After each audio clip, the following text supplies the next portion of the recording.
This is Inside Indiana Business Radio for the afternoon of Friday, June 13th, 2025. I'm Alex Brown.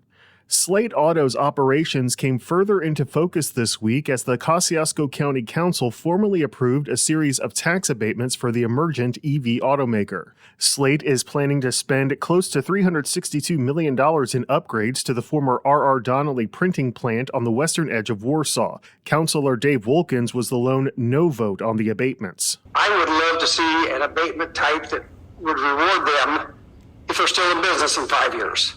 I hope they are successful in the whole thing, but the track record of these EV companies is not very good. With the tax schedule, the EV company will pay about $13 million in local taxes over a 10-year abatement period. New Albany-based health tech startup RxLighting is under new ownership after being acquired by Cover My Meds, a medication access company headquartered in Columbus, Ohio. Financial terms of the deal are not being disclosed. Launched in 2020, RxLighting developed a software platform designed to streamline the enrollment process for specialty medications. Envoy American, a Canadian manufacturer of steel infrastructure products, is planning to expand to the U.S. with a new location in Bloomington. Details of the company's financial investment in the project were not announced, and it was also not clear how many jobs would be created as a result. From the number one source for Indiana business news, this is Inside Indiana Business Radio. To succeed, you need to stay informed. You need to be engaged. And let's face it, you need to set yourself apart from the rest by connecting with a company that brings you the best.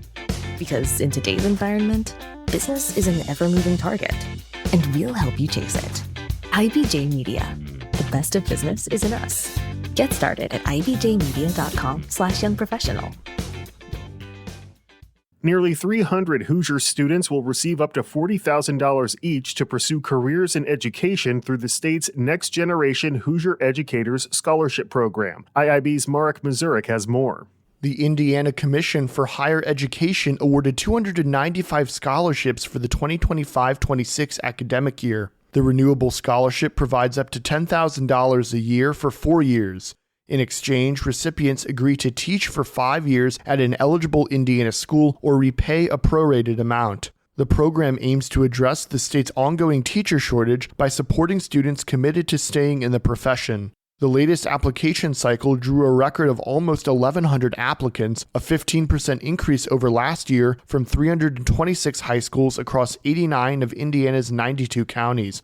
Of those applicants, 73% were high school seniors and the rest were current college students. State lawmakers expanded the annual scholarships in 2023, increasing awards from $7,500 to $10,000. The previous 200 recipient cap was also lifted, and a one-time $10,000 grant was introduced for students enrolled in an approved Transition to Teach program. Funding for the program was reduced in the state's next 2-year budget passed earlier this year, however, with the annual appropriations dropping from $12 million to $11.4 million.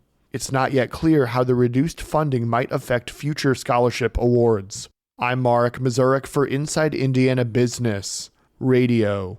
The Vincennes University Board of Trustees this week approved a 2-year tuition freeze, joining several other Indiana higher education institutions in doing so. However, the university added that it will eliminate 16 jobs and institute a hiring freeze as a result of state funding cuts implemented earlier this year. The university did not specify which positions were being cut, but said it would also assess current position openings for potential cuts and conduct ongoing spending reviews. President Chuck Johnson said the tuition freeze applies to in-state and out-of-state students for the 2025-26 and 2026-27 academic years.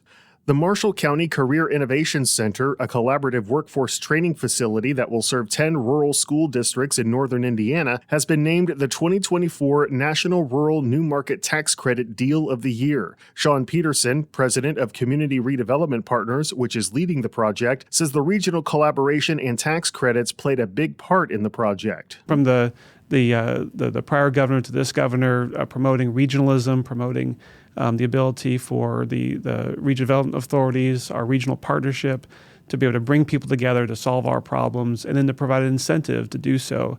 This is one of those projects that has benefited from all that work that has been done at the state level. The tax credits really made this possible. Located on the Plymouth High School campus, the center is designed to provide high school students with hands-on career and technical education, dual credit coursework, industry certifications, and work-based learning. Construction is expected to be complete this fall.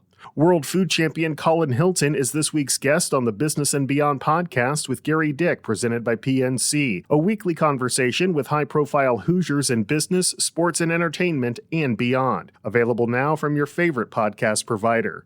I'm Alex Brown for Inside Indiana Business Radio on Demand.